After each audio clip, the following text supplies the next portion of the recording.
Hello，我係 Kathy 啊。今日我要同大家分享一啲我喺唔同渠道啦，譬如喺影片啦，喺書本啦度抄低嘅一啲勵志嘅句子、勵志嘅諗法去即係分享俾大家啦。去希望大家係可以個諗法變得正面啲啦，可以激勵到可能遲啲大家可以。即係未必你呢一刻好唔開心，但係就可以留低 save 低呢啲嘅諗法，去令自己將來係開心啲啦。即係遇到問題嘅時候，再鼓勵翻自己。咁第一咧就係遇到唔如意嗰陣時，遇到困難或者唔如意嘅問題咧，就千祈唔好 zoom in 喎。即係放大個問題啦，好似相機咁樣 zoom in 就放大啦。我哋要 zoom out，咁就睇翻成個 picture 係點咯。譬如係我以一個例子啦，譬如我自己好唔開心，我行路行成咁，我有一個1/10,000嘅罕見病係要坐輪椅嘅。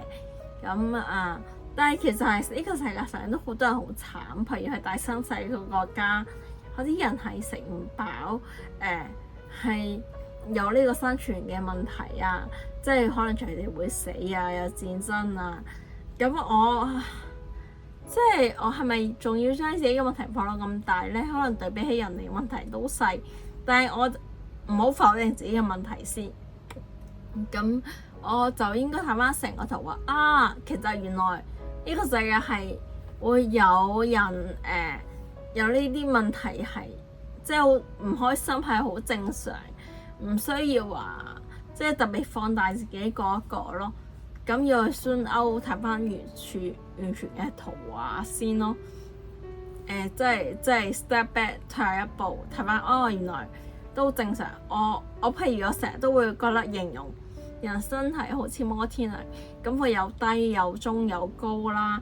咁我哋會唔會一齊嚟低位呢？其實係唔會嘅。咁會慢慢升高啦。咁我哋喺低位嘅時候要點樣呢？就要準備自己咯。可能係低位，我而家待業中嘅，咁我唔知下一個機會係咩嘅，咁我就準備下自己先啦。咁可能讀下課程啊，或者係學下自己識學嘅語言啊，咁樣。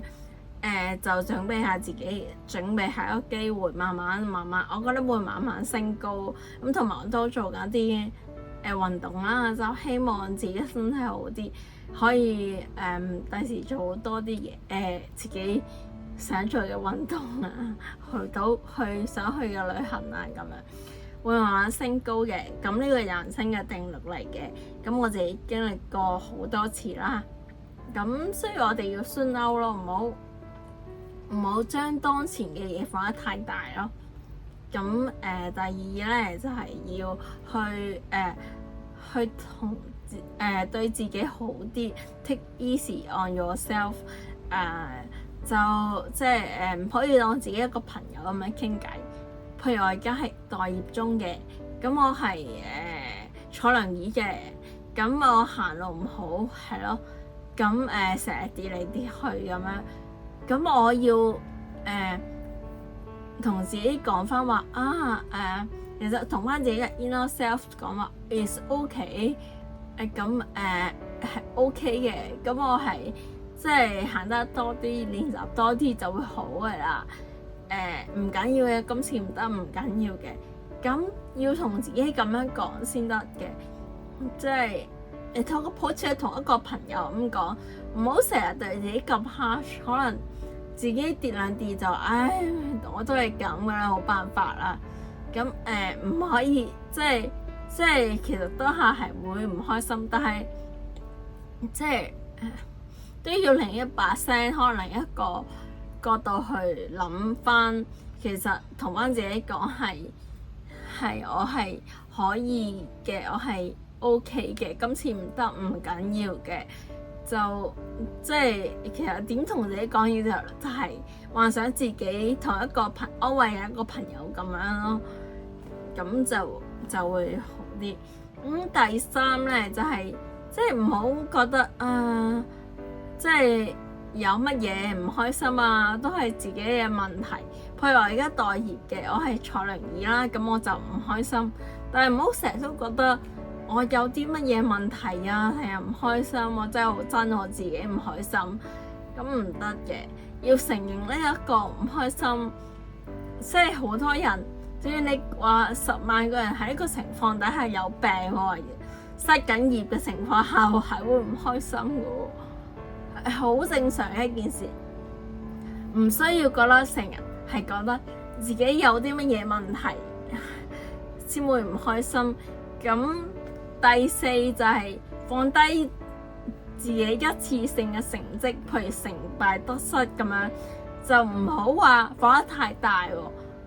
即係因為明天仲喺度噶嘛，咁我哋點解要放得太大？即係例如啦，我就好想去澳洲嘅，而家都未去到。我之前大學申請交流啦，又唔得喎，跟住申請做實習啦，去澳洲做，咁又唔得喎。咁第三我就諗今年諗住去澳洲嘅，但係我而家即係都算待業中啦，咁就真係冇呢個心情去嘅，即係我想等啲事情明朗啲，同埋我會想操下自己啲體能先咯，因為即係我呢個病不進則退啊嘛，咁都要進步下噶。咁所以我就覺得落喺香港都係好嘅，唔係澳洲住啦。咁同埋我去嗰時我都想即係自己去跑步啊，我都想去享受下呢種感覺。但係我而家係真係未得啊嘛，即係仲未可以即係仲未可以去到一個享受自由嘅時候咁樣。咁如果我真係唔得嘅話，咁啊好好準備自己咯。咁唔需要話即係我今次去唔到睇到要生要死咁樣，但係唔緊要啊，生命仲繼續噶嘛。咁今次去唔到，咁咧下一次嘛仲有時間嘅，咁係咯。咁第五咧就係我睇套電視劇啦，外國嘅，咁就講 Nothing is so broken that it can't be fixed。咁就係話冇嘢係即係破爛到係唔可以去修補嘅。咁我覺得我聽到呢句，我覺得好窩心咯。即係我自己嘅人生，我會覺得有時都好破爛，可能係有個不停咁退化嘅病嘅，我會覺得都幾破爛嘅，同埋而家仲未有份工嘅，咁都覺得破爛係啦。但係我會覺得我係可以 fix。即係可以修理到嘅人生係，即係有一日係會好翻嘅咯，係咯。咁所以我就覺得呢啲即係事情總會有好嘅時候啦。咁所以就頭先都講過，人生好似摩天輪咁樣，會升高又升低咁樣。我覺得係好啱嘅。咁即係唔使覺得呢件事係爛咗就係一世會爛咯，又真係會變噶嘛，會不變一定會變噶嘛。如果唔變就好恐怖啦。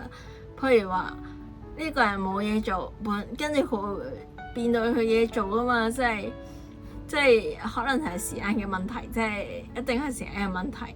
咁譬如呢個人身體唔好嘅，咁會變噶嘛，會變到係身體好啲，係咯。咁係時間嘅問題啫。咁好似我哋小腦萎縮症咁，即將都會有啲藥研究出嚟啦。咁我就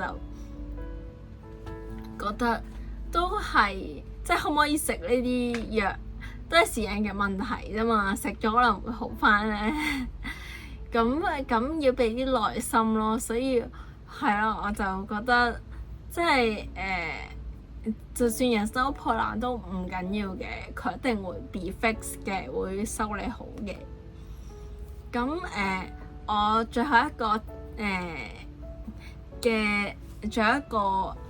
仲有一個想講嘅 tips 咧，就係仲有一個想講嘅 idea 咧，就係